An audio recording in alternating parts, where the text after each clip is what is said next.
Piala Indonesia Pak, bagaimana Pak? Kita di doorstop. Piala Indonesia nggak ada. Nggak ada? Oh nggak ada? Nggak ada. Musim depan masih pakai VAR nggak Pak kira-kira? Pasti dong harus. Harus ya? Oh, orang udah capek-capek investasi Lalu harus. alasannya Piala Indonesia tidak ada pada musim ini kenapa Pak alasannya? Kita harus perbaiki dulu produk Liga Indonesia ini supaya pada waktu Liga Indonesia ini udah bagus, musim-musim berikutnya ada Piala Indonesia, ada piala yang lain barangkali yang akan masuk ya. Itu berikutnya lah. Pak, jadi musim ini masih format Champions Series atau gimana Pak? Oh, Champions Series nggak ada. Oh nggak ada ya? Jadi tetap Nggak ada. langsung kompetisi Oh, full. Kompetisi full. Oke. Alasannya kenapa Pak? Alasannya Pak? apa? Sebenarnya bukan tidak baik ya. Ini banyak slot kebutuhan tim nasional yang harus dipenuhi. Kaitannya tadi tuh Pak Marji bilang ada 4 hari sebelum FIFA Matchday ada libur.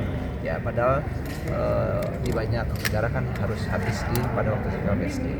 Nah ini kita memang memberi ruang kepada tim nasional untuk bisa memanfaatkan training center yang sifatnya yang dibutuhkan oleh badan tim nasional, pelatih khususnya, sehingga supaya tidak lagi ada penghentian di tengah jalan. Kita udah bikin roadmap sampai dengan 2027. Jadi nggak ada lagi tuh, itu udah ditetapkan semua. Kapan mau istirahat? Yang tadi Pak Ketum bilang di SEA Games nanti ada libur, itu udah kita tetapkan libur.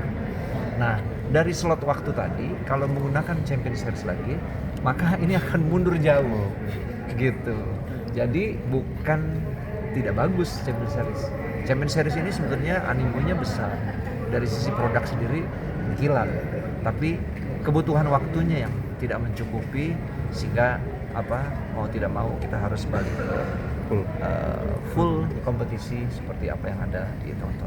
Berarti di Salary cap itu gimana sih di klub pasti dibatasi jumlah pengeluaran gitu? Financial control bukan salary cap.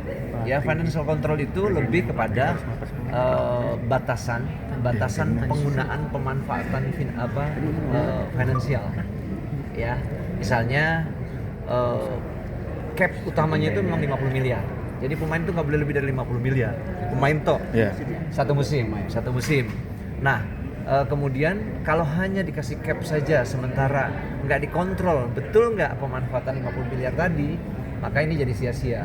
Seperti benchmark di beberapa negara hanya cap saja, tapi seperti misalnya di Amerika ada yang namanya pemain marquee player dan sebagainya. Ya rasanya kita nggak menganut itu, sehingga kita perlu financial control. Apalagi kita interaksikan dengan yang namanya club licensing. Di dalam club licensing itu ada aspek finansial yang harus kita lihat. Makanya untuk memastikan financial control ini sesuai dengan apa yang kita standarkan, maka kita perlu membentuk badan. Kita bentuk yang namanya financial control body. Ya tadi yang saya bilang tuh ada unsur dari audit independen, ada unsur PSSI dan unsur Liga untuk memastikan bahwa kita bisa masuk ke ranah finansialnya klub. Kalau ya kena sanksi 1:1. Misalnya dia melebihi 20 miliar, ya dia kena 20 miliar sanksinya harus diberikan dan kita bukan subsidi ke klub, misalnya bukan buat bisnis yang kita bagikan kepada klub yang tidak melanggar. Oh iya benar. Buat klub yang tidak melanggar. Kalau gaji pemain ada batasan? Iya. Enggak. Kan dari kontrol financial control tadi kan udah akan terekam. Gitu. Bisa jadi satu pemain bisa 30 miliar, tapi yang lain cuma 5 juta kan bisa aja. Pak, ini kan tadi kan regulasi pemain asing masih belum ketok palu ya jumlah segala macam. Tapi untuk regulasi pelatih, terus strata pemain asing yang akan datang itu akan tetap seperti musim lalu atau memang ada perubahan? Sama persis, sama seperti tahun lalu. Tadi untuk pelatih katanya ada kontrak yang mengharuskan itu ditanya. melepas yang pemain itu maksudnya? Sebenarnya itu bagian dari keharusan yang ini lebih tepatnya tambahan keharusan verifikasi kepada klub pelatih-pelatih yang akan dikontrak sama klub. Ya, kemarin kan gonjang-ganjingnya kan kenceng gitu. Pelatih ini nggak mau ini karena melewati dari regulasi dan sebagainya. Makanya kita tetapkan dulu jadwalnya. Ini jadwal udah kayak begini nih, udah bagus nih istilahnya, udah rapi sampai dengan 2027. Pelatih juga udah tahu, ya kan.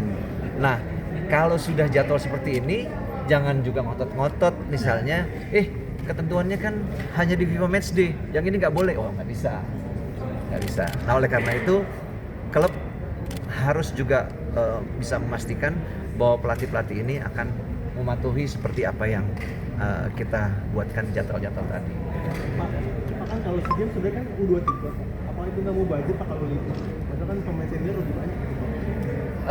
Kan kita punya target. Nah, memang planningnya kita nunggu regulasi dari SEA Games, dari LOC-nya SEA Games, termasuk juga AFF yang besok ini. Ya, tadi kan Pak Ketum bilang AFF ini akan terkoneksi dengan SEA Games. Makanya tahun ini mungkin bukan nggak target, tetapi akan ada regenerasi.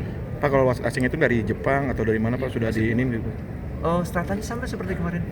Enggak, maksudnya yang akan datang bertugas itu asal negara, apakah ada kerjasama dengan Jepang atau dari Apanya? wasit asing? Ada dari Jepang sama ada di luar daripada Jepang. Oh, gitu. Gitu. Pak kalau jadwalnya berarti setiap minggu hari apa aja Pak pertandingan? Jumat, Sabtu, Minggu, Senin. Nah pas ada yang FIFA Matchday, Sabtu minggunya jadi nggak ada atau tetap ada? Ya berarti kan kita libur dulu. Kan FIFA Matchday itu nggak selalu hari. Biasanya FIFA Matchday pengalaman yang sudah itu di weekdays.